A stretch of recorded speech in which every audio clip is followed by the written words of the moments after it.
Google has lost $100 billion in market value after the AI chatbot's wrong answer. The race of the AI labs heats up. ChatGPT is not the only game in town after passing its first exam successfully. This artificially intelligent chatbot drew 1 million users just 5 days after its launch in November 2022, making it one of the fastest consumer product launches in history and the hottest topics in the tech world. ChatGPT has been already used to generate essays, scripts, and song lyrics in response to user prompts. CEOs have used it to write emails or do accounting work, while real estate agents admit they already cannot live without it. Since it was launched by a startup called OpenAI, other tech giants have spotted the momentum and the buzz, which doesn't seem to fade anytime soon. Microsoft, which recently invested $10 billion in OpenAI, announced new Bing and Edge browsers powered by upgraded ChatGPT AI. Microsoft says their tool creates a new way to browse the web, where users will be able to chat to Bing like ChatGPT, asking questions and receiving answers in natural language. Unlike ChatGPT, the new Bing AI can also retrieve news about recent events. Another tech giant, Google, has also entered the race, feeling pressured by the investors of its parent company, Alphabet, who were eagerly waiting for Google's response. And just a day after Microsoft announced its new AI product, Google offered a glimpse of its new chatbot last Wednesday that was supposed to show Google's dominance over Microsoft. That, however, took an unexpected turn. Google's AI chatbot Bard made a mistake during a live presentation, providing an incorrect answer, which led to Alphabet's stock price dropping by 8% and losing over $100 billion in market value. Experts say that the AI race between Microsoft, Google, and the rest of big tech has just begun. It's fascinating to see how the race of AI labs is heating up and how these companies are fighting for dominance in the field. Even if someone raises concerns about ChatGPT's ethical implications, you have to admit that if the world's largest and most powerful companies invest in this idea, it means it's making a splash. It's probably going to stay with us and is going to have an impact on the way we study and work. The US hits the lowest unemployment rate in 53 years. Is the recent job report too good to be true?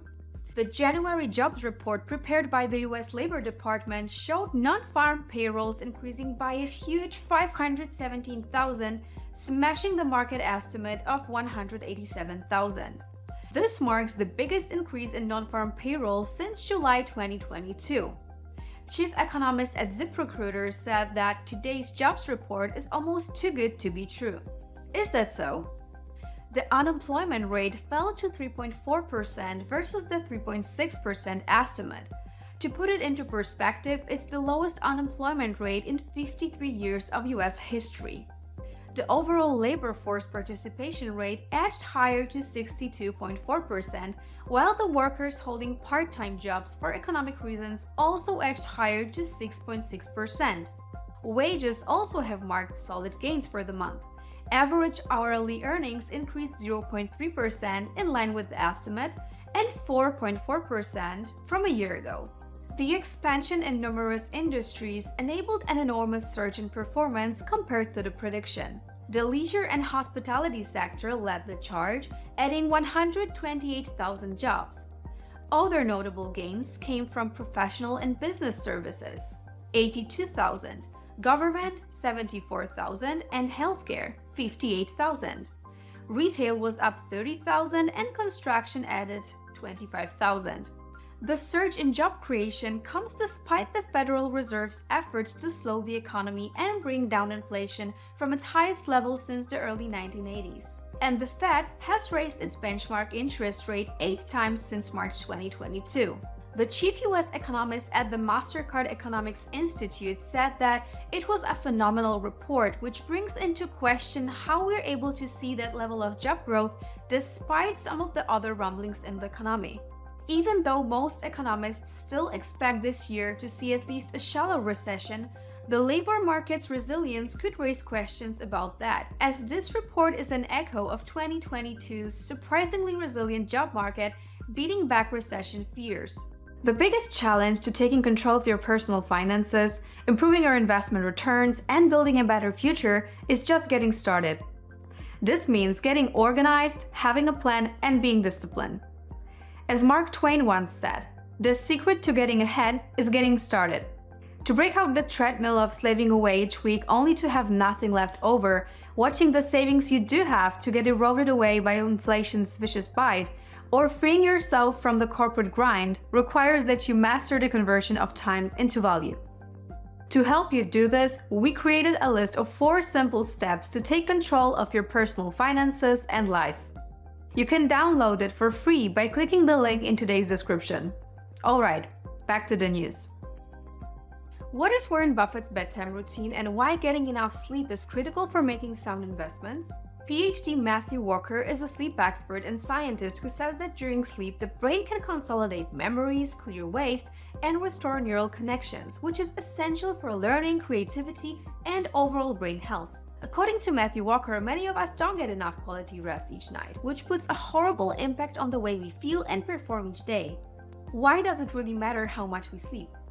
Since we spend almost 1/3 of our lives asleep and giving its role in cognitive function and decision-making, improving sleep can improve everything from our mood to our creativity to our investing decisions. Not getting enough sleep can have severe consequences for both physical and mental health, where some of the most common results of sleep deprivation include decreased cognitive function, including attention, concentration, and memory, reduced immune system causing a higher risk of illness and disease, impaired mood and emotional regulation leading to feelings of anxiety, depression, or irritation, decreased physical performance including a longer time to recover from injuries, and increased risk of chronic diseases like obesity, heart disease, and diabetes. To follow a positive example, the most iconic and respected investors emphasize the importance of getting the right amount of quality sleep and rest time to maintain mental and physical performance. To name a few, both Warren Buffett and Bill Gates have created a similar bedtime routine of reading for 1 hour before they fall asleep. This helped Warren Buffett think clearly and provided Bill Gates with a creativity boost. Charlie Munger has stated that he believes that sleep is critical for clear thinking and making good investment decisions. Ray Dalio, founder of one of the largest hedge funds in the world, states that sleep is a critical aspect of his daily routine and helps him stay focused. And Jeff Bezos, the Amazon founder, says his energy, mood, and capacity to make sound decisions are better when he gets his 7 to 8 hours of sleep. We've heard why sleep holds such a fundamental function in our well-being. According to our sleep expert, here are a few ways to improve the quality of your sleep. Stick to a consistent sleep schedule. Try to go to bed and wake up at the same time every day, including weekends. Create a relaxing bedtime routine. Engage in activities that help you relax before bed, such as reading or taking a bath. Avoid screens before bedtime. The blue light emitted by electronic devices can interfere with your body's production of melatonin, a hormone that regulates sleep. Exercise regularly. Physical activity can help you sleep better, but try to finish exercising at least a few hours before bedtime. And last but not least, limit caffeine and alcohol. Avoid consuming these substances, especially close to bedtime, as they can disrupt your sleep. Now, following this advice, you will improve your sleep, which will have a positive impact on how you feel, how you function, and perform. Hong Kong is set to give away 500,000 free airline tickets to bring back tourists. Hong Kong's government has announced its new generous initiative to give away 500,000 free airline tickets as part of efforts to revive its tourism industry and attract visitors back to the city after the long-lasting touristic lockdown caused by the pandemic restrictions of the zero-COVID policy. Since Hong Kong was cautious in its approach to the coronavirus pandemic, the city began to cancel most of the in-person events in January 2020. Moreover, traveling in and out of Hong Kong became challenging and expensive due to strict quarantines and requirements for multiple COVID tests. These measures kept out the majority of travelers and led to a significant drop in tourism. Before the pandemic, Hong Kong saw 56 million visitors in a typical year, but by 2022, that number had fallen to about 100,000 visitors. Those who have been to Hong Kong before will find a different city than what they remember. Some beloved local attractions have closed permanently, while others have gotten a makeover during the pandemic. Nevertheless, starting March 1st, travelers interested in visiting Hong Kong can enter their names into the flight ticket lottery by visiting the World of Winners splash page. The tickets will be allocated in 3 waves: from March 1st to people across Southeast Asia, from April 1st to people living in mainland China, and from May 1st to residents worldwide. So if you want to visit Hong Kong but you live across the globe, no worries, you can still take a chance to win the lottery. That's it for today's news. Remember to subscribe to our daily newsletter, We Study Markets, by clicking to the first link in the description below, and subscribe to our channel too. Thank you for watching. He told Lilu and me that he wanted us to get together for lunch once a month.